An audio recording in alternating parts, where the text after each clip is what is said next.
When leaders decide there's no room in the budget for a major gift program, it's counterproductive because they're missing out on a huge revenue opportunity. An investment in major gifts can have an ROI of 10 to 1 or even more. So let's say you're convinced that the investment in major gifts is worth it. Now, how do you get a major gift program up and running or make an existing program even better? Today on the podcast, Richard and I tell you exactly what is needed for you to create or build a successful major gift program. Welcome to the Nothing But Major Gifts podcast from Veritas Group, featuring Richard Perry and Jeff Schreifels. Twice a month, we bring you the latest and best thinking about major gift fundraising, so you can develop authentic relationships with your major donors. Here are your hosts, Richard and Jeff.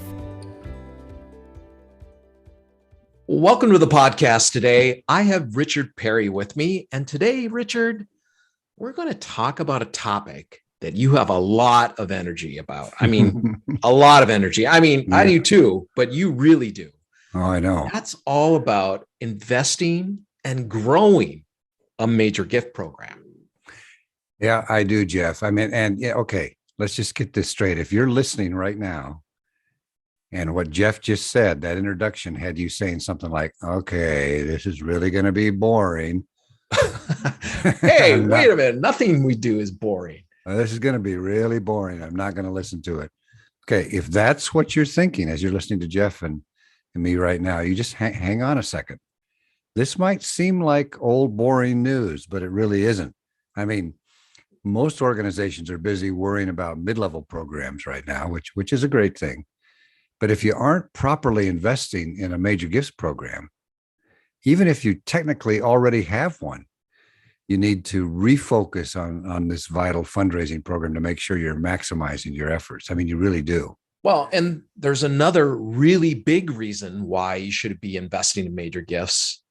And the big one is tons of revenue. Yeah, I mean, exactly. Lots of it. Yeah. I mean, just the other day, Richard, I was dealing with an organization that was generating about $5 million a year in contributions. Okay.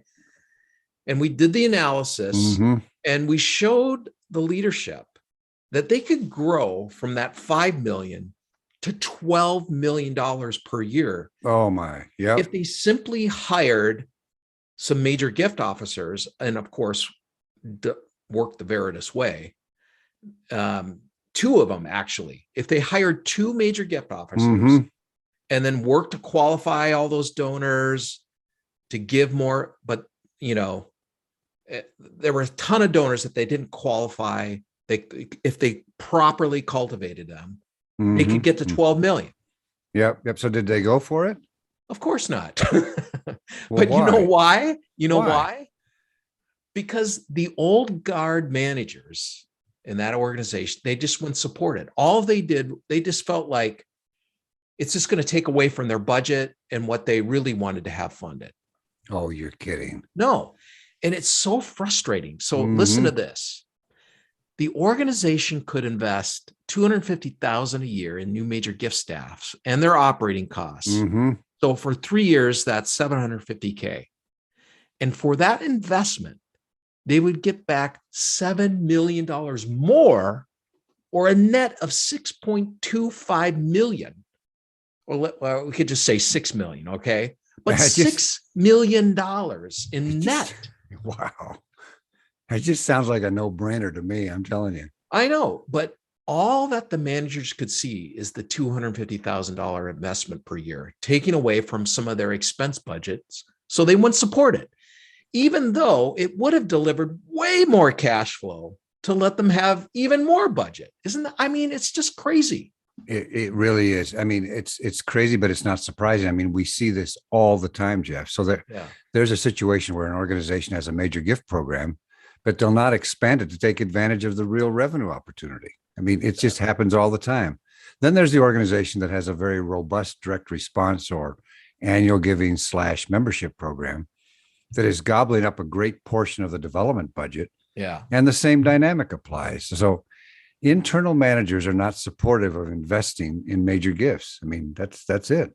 But doesn't this all kind of boil down to a lack of leadership in these organizations where, the top authority figure is just not managing as he or she should? Well, it really does. And in all the cases we've seen, including the ones we just talked about, it is the leader who is weak and ineffective. And I'm sorry, we just got to say it that way. You got to call it out. They either don't understand how Major Gift works, or that it can deliver an amazing ROI, which would solve many, if not all, of their revenue problems. They don't understand that, or they just don't know how to deal with the very strong and opinionated managers working for them. I mean, that's another big reason. Or even, not being able to really understand how to talk about this with the board, because a lot of times these leaders get pressure from the board saying, we're not going to spend any more. And they don't know how to stick up for the program. They don't know how to talk to the board to exactly say, hey, no, we need this.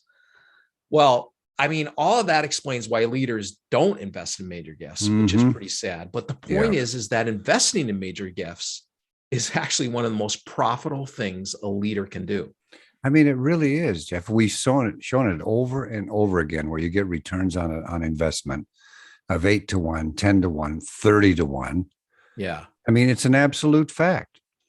And it's so counterproductive to not invest in major gifts. It has the highest return on investment of all the fundraising strategies, with the exception maybe of planned giving. I mean, I know. Yep. I mean, okay, so Richard, let's talk briefly about what an organization needs to do to get a major gift program up and running, or make an existing program better, because we have a list of what all those things are. Well, we sure do. And it starts with having what we call a meritorious product. Now, product sounds like a commercial term, but this is one of the most basic and often overlooked points in major gifts. Okay, so a major gift officer, like a good salesperson, needs to have a good product to sell. But a good product, program, is not easy for many nonprofit managers to deliver. I mean, we work with some of the largest nonprofits in the country. And in them, we still encounter managers who say to their major gift officers, well, just get out there and tell those donors what we're doing, and as if that's all it takes. And the major gift officer kind of flails around saying general things and unable to present the donor with enough specifics on programs, outcomes, and costs. I mean, program is the fuel of a major gift engine. Without it, the major gift officer can't succeed. Exactly.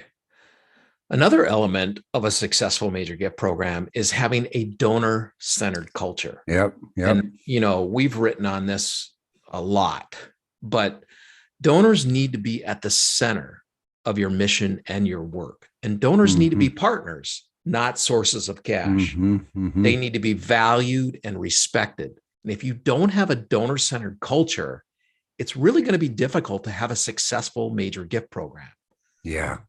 And we've talked about this one a little bit already, but a successful major gift program needs a leadership culture that understands major gifts. Oh, God. Yeah.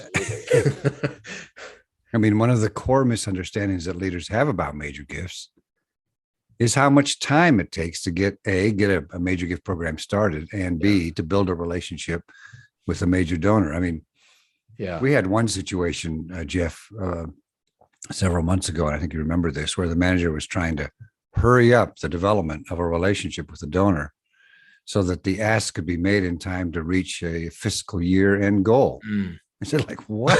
I know. This is insane. Yeah. You really can't hurry up a relationship. I mean, try that in your marriage or your relationship to a significant other. I mean, go ahead. Or try it in your job. Try that anywhere and see what happens. It'll get awfully messy, and it'll get really dirty really quick. Yeah. And then you'll see what your impatience and ulterior motives got you. It will get you nothing, and it'll do damage. So leaders who truly understand the nature of a relationship will value how major gifts needs time. I know. I just recently was talking to a board at a board retreat virtually. And the ED who thinks like this, is really good at thinking about major gifts, but the board isn't. And so I was able to just talk plainly to boards to say, look, you have to understand this work takes time. You can't just expect within 6 months or 12 months that this is just going to be all of a sudden all this money is going to come in. Yep. And later the ED wrote me and said, I'm so glad you said this was so good for the board to hear this. And now they're talking the language that I need them to talk. Yes. So now here's a big one. A finance department that understands and supports fundraising. Ooh, that's a massive one. It's a dream come true, right? When a CFO, one, understands fundraising, and two, really knows how to organize his or her accounting to support fundraising. Yep. It's a nightmare when a finance department can't even get their fingers on the right numbers for fundraising. And this is something we've experienced more times than you can imagine. I mean, a truly enlightened professional finance team understands that their role in the organization is to make sure that the financial underpinnings of the program and fundraising are in place. Yep. And that means all the financial systems help make good program and good fundraising happen. You know, what's interesting about that one, Jeff, is that there's so many nonprofits where the finance person is really just viewed as this person that's in the back there somewhere, crunching the numbers, producing checks and making payroll. And it's so much more than that. It's about program and fundraising. Yeah. So important. Well, here's another one you can't forget about. A back office that values donors. Oh, yeah. This is a key element for success of a major gift program. I mean, the back end of fundraising is everything that happens after the gift is received, sending receipts, thank yous, timing of the receiving, reporting back. I mean, okay, so let's look at it this way. I mean, you know what it feels like to go into a store or order a product online. You get the product, you love it, life is good. Right. And then you need to talk to somebody in the back office to deal with a situation related to the product. But when you reach out and you do that talking, you enter a hall of mirrors and a dungeon of horrors. I mean, all the joy you felt when you took the company up on their promise to bring a value to you, if you just brought their product, I mean, it's suddenly lost. I mean, it's dashed by manipulations and jargon and shuffling of the back office. I mean, that feels horrible. Yeah, like being on the phone for hours waiting for customer service. I know, and then getting the runaround. And so this is what happens to donors. I mean, does that happen to your donors? You promised some great things on the front end, but you treated them like dirt on the back end. You just can't let this happen. Yeah. I mean, the back end, the back office needs to be as good as the front office and your promise. It really does. That back office stuff is incredibly important. Yep. But it's rarely talked about in the context of serving the donor. Right. Yep. You know, and it's something, again, that leaders have to realize we've got to invest in.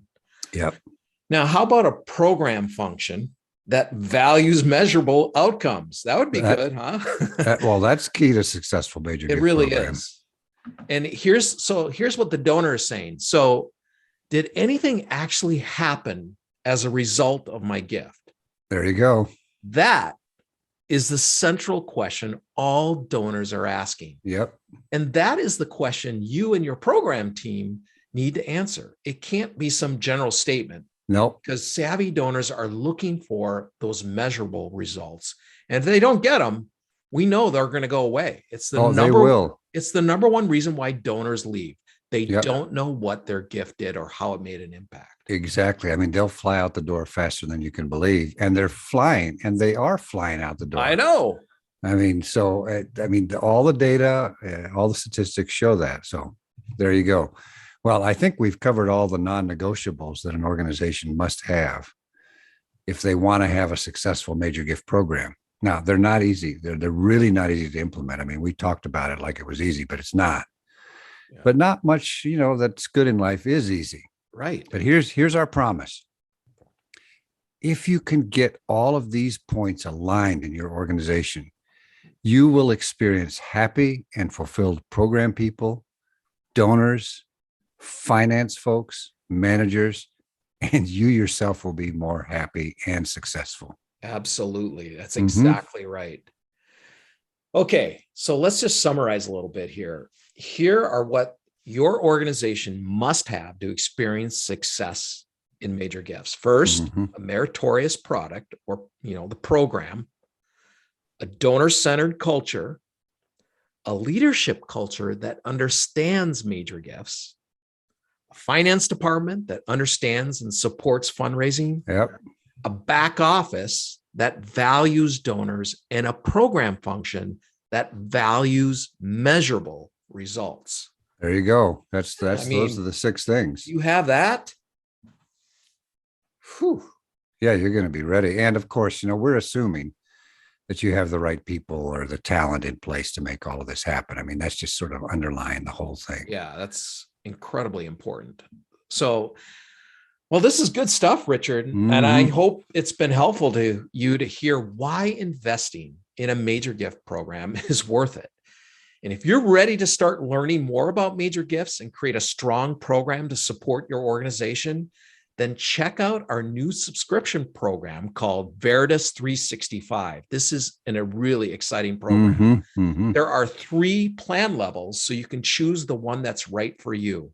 And when you become a member, you'll get a wide range of training materials to help you implement a system and structure that will allow you to strengthen your donor pipeline and raise more revenue for programs. Yep. Just check out that link in the show notes to find out more. Well, Richard, this has been good. It has. I've It's had a good great stuff. time. This has been Yeah. fun. So everyone, thank you for being with us today, and we'll see you next time. See ya. Thank you for joining us for the Nothing But Major Gifts podcast from Veritas Group. Richard and Jeff also write an ongoing blog that you can subscribe to for free at veritasgroup.com. Please join us again next time.